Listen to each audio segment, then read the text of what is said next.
Hello friends, income tax के cases की series में आज जो केस हम लोग डिस्कस करेंगे उस केस का नाम है commissioner of income tax international taxation versus Simpson Nixdorf information systems JMBH। ये केस 453 ITR पेज नंबर 741 पर रिपोर्ट हुआ मैटर सुप्रीम कोर्ट ने डिसाइड किया और इस केस का जजमेंट 11 अप्रैल 2023 को आया। ये case section 2 clause 14 capital asset की डेफिनेशन को लेकर के है। इस केस के अंदर एसएससी की एक सब्सिडरी कंपनी थी। एसएससी ने अपनी सब्सिडरी कंपनी को 90 यूरो का लोन दिया हुआ था। कंपनी को ये लोन रिकवर नहीं हो पा रहा था, इसीलिए कंपनी ने असाइनमेंट के द्वारा इस डेप्ट को किसी और को असाइन कर दिया। जब ये कंपनी ने अपना लोन किसी और को असाइन किया तो कंपनी को इस असाइनमेंट पर नुकसान हुआ। कंपनी का ये कहना था कि जो कंपनी ने अपनी सब्सिडरी कंपनी को लोन दिया हुआ है वो सेक्शन 2 क्लॉज 14 की डेफिनेशन में कैपिटल एसेट की डेफिनेशन में आता है और इसीलिए जो उसमें नुकसान हुआ वो एसएससी ने शॉर्ट टर्म कैपिटल लॉस के बतौर क्लेम किया। असेसमेंट के दौरान असेसिंग ऑफिसर का यह कहना था कि यह कैपिटल एसेट नहीं है, इसीलिए इसके ऊपर जो लॉस एसएससी ने क्लेम किया है वो जायज नहीं है और लर्नेड असेसिंग ऑफिसर ने उसको डिसअलाउ किया। जब यह मैटर सीआईटी अपील के पास गया तो सीआईटी अपील ने भी शॉर्ट टर्म कैपिटल लॉस को डिसअलाउ किया, लेकिन अपने ऑर्डर के अंदर सीआईटी अपील ने कहीं ना कहीं ये माना कि एसएससी ने जो ये लोन किसी को असाइन किया है, ये असाइनमेंट की ये जो असाइनमेंट है ये ट्रांसफर की डेफिनेशन में आता है सेक्शन 2 क्लॉज 47 के मुताबिक।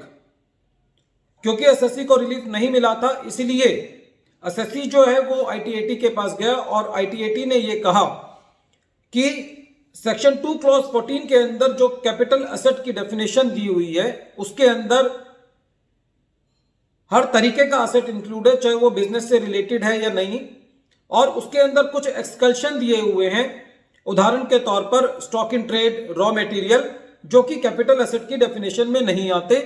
आईटीएटी का यह भी कहना था कि कैपिटल एसेट की जो डेफिनेशन है वो काफी वाइड है। आईटीएटी ने अपने जजमेंट में प्रॉपर्टी की डेफिनेशन को भी इलैबोरेट किया।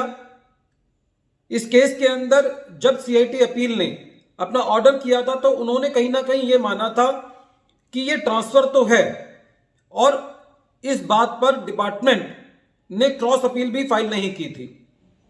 तो आईटीएटी ने यह कहा कि जो सेक्शन 2 क्लॉज 14 के अंदर कैपिटल एसेट की डेफिनेशन दी हुई है उसके अंदर जो एक्सकल्शन दिए हुए हैं उसके अंदर जो लोन कंपनी ने दिया हुआ है वो एक्सक्लूड नहीं है, इसीलिए ये कैपिटल एसेट की डेफिनेशन में आता है।